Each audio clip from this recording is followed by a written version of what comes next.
Hey guys, it's Ted Bogert. We are back with the Ted Show. Happy Thursday if you're thirsty Thursday if you're me. Super excited to have Lonnie Fowler on the show today. We're going to talk about childhood cancer, survival, and paying it forward. I love this topic. I know we're a day late, a day past Childhood Cancer Awareness Month, but it is never a bad time to talk about survival and make people aware of childhood cancer. Welcome to the show, Lonnie. How are you? I'm doing great. Thanks for asking. Good. Lonnie and I just discovered we have the same middle name, which we'll share with you later. It is pretty funny. But let's take a deep dive. So people are going to want to know a little bit about your background. And in your case, what's interesting is your background and your origin story really have a lot to do with the topic today. Yeah, so it was quite a while ago as far as when I got diagnosed. I was actually in high school. I was 15 years old, freshman. I was very involved in sports. I was in football, track, and things were going pretty well. A family of five. So all suddenly in the fall of 95, I was started not to feel well. I was getting sick, tired, exhausted, and I wasn't getting better. I was even having these sores on my body that weren't improving. So we decided to go to the doctor, check it out, and then the prognosis right then, it wasn't anything serious at that time. And then in February, was actually the day before I found out I was running track, just doing practice runs, and I couldn't even muster a mile. And the next day, I had 104 temperature, and then I felt like more tired than ever, so I went to the hospital. And then the next morning, they did procedures, of course, and diagnosed me with AML leukemia. And then So what is I have a couple of questions. We've got a couple of questions from people before we went live about this. You describe how you were feeling. Like most kids would probably chalk that up, parents too, to I'm just running myself ragged, I'm overdoing it, or maybe I've just got whatever's going around.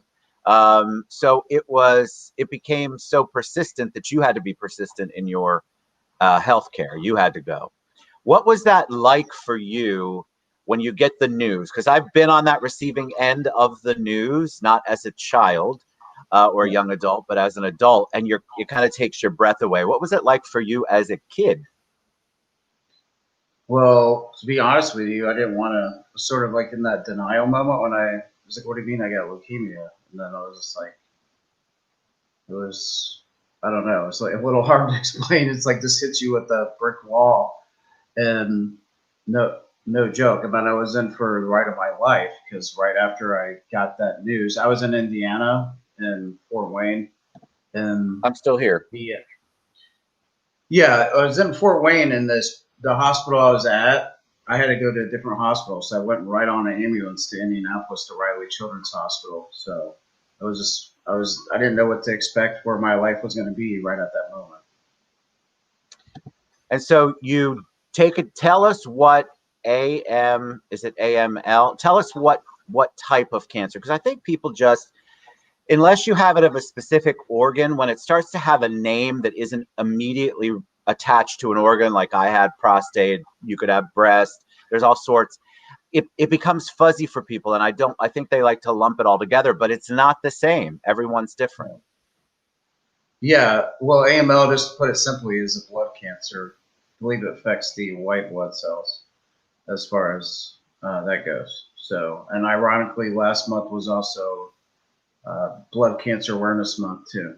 So, and ironically, the color is orange, is for blood cancers too, which I'm wearing today.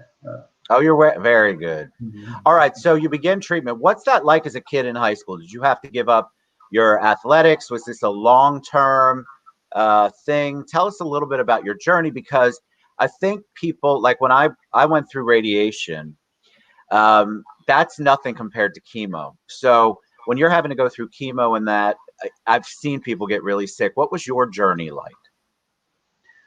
Yeah, so as far as chemotherapy, yes, I went through several rounds in high school. I missed lots of school. the rest of that year of my freshman year. And of course, my main was just trying to get better. So it was very hard because on my family itself and then friends, my relation with my friends sort of dwindled too. And yeah, I actually still try to stay much focused on schoolwork. They would give me homework to do while I'm in the hospital. There was one time I actually spent 5 weeks in the hospital, and then I would go back again, and my blood counts were well. I'd go back again. Spent holidays in the hospitals with the terrible food, of course. It was just like sort of Oh. bummed, but I just try to have much faith and focus as possible to get me through because I just wanted to be a kid and just go back to normalcy. So you get through treatment, and then everybody waits for that, your follow up, right? That's like the big deal. You get through everything, and then you've got to have follow up blood work done or follow up testing, whatever it might be for your type of illness or cancer. And then you get the news. What was the news after you finished? Well, that's a good question because actually that fall that year, I got not good news. So I relapsed, and which wasn't a very good sign because I went through several rounds already. And the only option, because I talked about it to doctors before, just as sort of like a backup plan. So we went through a bone marrow transplant. I went to the bone marrow registry earlier that year. So, and then eventually they found a match at the end of December '96. And then I went through radiation and chemo treatment in '97. And then even more worse news is they gave me a very grim prognosis. I had like 5 to 10% chance of surviving that because I had other complications too. So, and then that So when you whole get that diagnosis, what do you do when you get the grim? I hate grim prognosis. It's my least favorite thing about this, the way that we kind of treat our patients and handle our patients. You get it. What do you do? Is this where you're going to go, all right, I'm living my life to the fullest? Or did you at that moment determine, I'm beating this. I don't know what I have to do, but I'm going to do it? Yeah, well, with that, I can use one of my favorite movie quotes. You can get it busy living or get busy dying. And from Shawshank Redemption. So I either had to stay focused on doing my best and have faith, or I could just let the doctor's prognosis be the truth. So I decided, That's, of course, just to you have, decided to push. You weren't yeah, giving up. yeah. And my When mom did, instilled, go ahead. oh, yeah, my mother instilled in me too to never give up on anything in life. So that sort of was a factor, and also just having faith and believing. So, so let me ask you, you get through all of it. At some point you get, because you're older now, you're not 18 anymore, or however long ago that was. It's a long time ago. You get Yeah, to a point where you have become, what's the latest? You're in remission. It's not cancer free. They don't say that anymore. yeah. You're in remission. How long did that take? Where you were actually able to go, all right, I think I beat this. I would say probably after a year, after, and then they told me I could go back to school. And then, of course, I still have yearly checkups, of course, Of like for course. 5 years straight. So that first initial year and then 5 years, I really felt was like, well, 5 years out is always a great sign. So yeah, I So would say people the can first year. understand your survival number. How long have you been in remission or slash cancer free or whatever the latest terminology is? Yeah, I'll be in remission. It'll be this January, 24 years. It's amazing. With a Yeah. grim prognosis, guys. That's the part that I think is so important. Like, it is really easy when you get that diagnosis. Even like an adult like me, you're like, gosh, dog it, now what? And if you're going through the throes of chemo or radiation or a combination of both, and you have really bad days, some days you don't think you're going to get through it. But it's so good to see somebody that has made it. 24 years is giant, especially when you have a prognosis like that. So Yeah. how did it change the way you thought your life would be? Did you go back to a normal life and along the path that you had originally planned before you got the diagnosis, or did it change you? Yeah, it definitely did change me. I mean, growing up, I went to church and stuff, but not like habitually. But well, my grandmother also, when I was in the hospital, would read me Bible verses and stuff and help me with that aspect. But I became stronger in my faith, and yeah, definitely. I don't know what life would be without the adversity that cancer brought me, but it definitely made me a stronger person because of it and character. So I live my life with just having as much faith as possible and positivity while also trying to bring hope to others A lot as of well. people who have cancer, survivors, they'll say that looking back, while they were in it, it was terrible.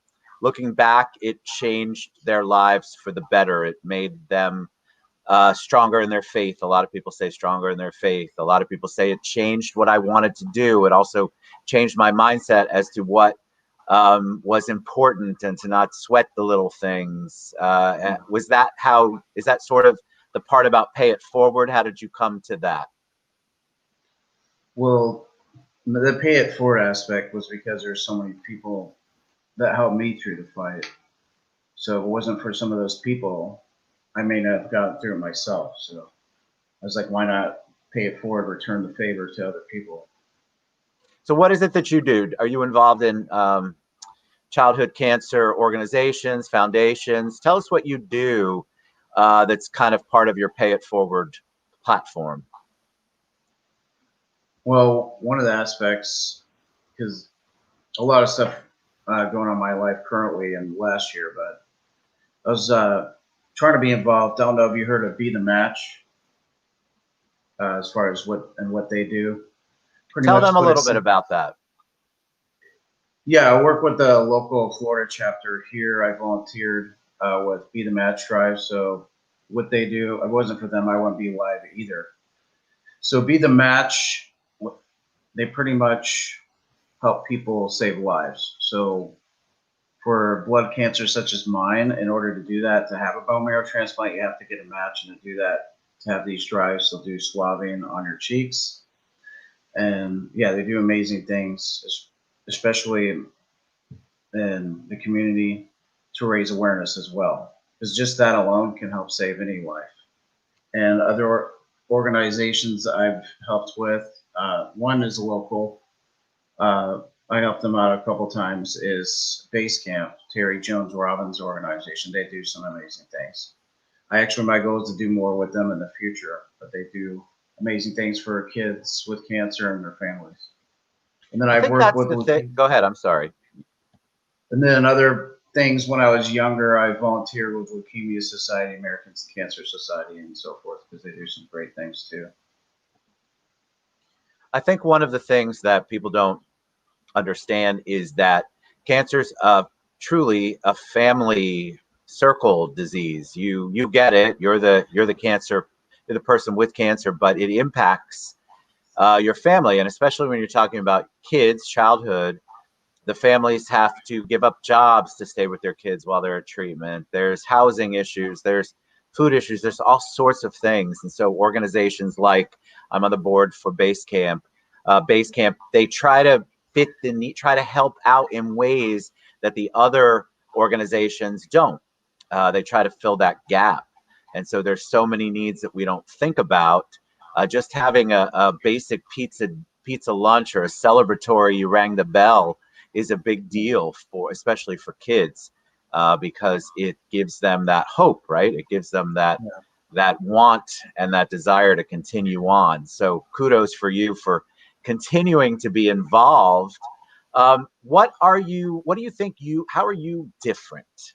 I want to figure out how to word this. How are you different other than faith in the way that you approach people? Because you've got a business, you're a younger, older guy now. I can do a little bit of math, not as old as me. But I feel like people like you have an appreciation for what's going on around them on a daily basis. So, would you say it's changed the way that you approach people and the way that you approach life? Yeah, that's a very good question. I don't know. Well, just giving it your all, whether it's in your own life or to others. Be kind and go after your own passions, and that's what I learned even in my when I've grown older. Do what you love because you may not get that other opportunity to do so. So, and inspiring others to do the same, just to put it simply. So what can people do to get involved? How can they reach out to you? How can they learn more about what you do? We got to talk about LaRue. That happens to be both of our middle names, which we just found out before we went live. He's got a business which I didn't put on there, but I will tag it later. LaRue's Awesome Sauce. LaRue's Awesome Sauces. I mean, that's just such an interesting middle name. So, but tell people how they can reach you and reach out to you and learn more about what you're doing to pay it forward. Yeah, as far as to reach out to me, especially to find out more about what these organizations do, I especially recommend volunteering and to me just get hands on and see what they're all about and why you should. Because just be the match alone, the many that they've saved just for doing simple things such as drives to help save lives. And as far as my to getting outreach to me, I'm with my own business. Eventually, my goal is to take what I do. This is like a long-term goal. Do what I do, and also pay it forward with my own business with my hot sauce. So yeah, you can reach out to me on Facebook in regards to that at LaRue's Awesome Sauces. I'm on Instagram too. So if you want to find out more about me and what I do business-wise, you can do that as well. Awesome. So, All right, Lonnie. Thank you for sharing your story. You guys reach out to Lonnie Fowler. It's always great to have a survivor on the show because you want to give people hope that are going through, and especially with your very grim diagnosis that you got, to see that you're here 24 years plus later is such a blessing. So thank you for sharing that. I 100% believe you gave somebody hope today. Reach out to Lonnie, learn more about LaRue's Awesome Sauces, but get involved. These kids need you. People going through it need you. And not all of their needs are fulfilled by the larger organizations. There's a lot of things that these kids and people going through treatment need. So thank you, Lonnie Fowler, for being on the show. oh, thank you, Ted. You have a All great right, day. y'all.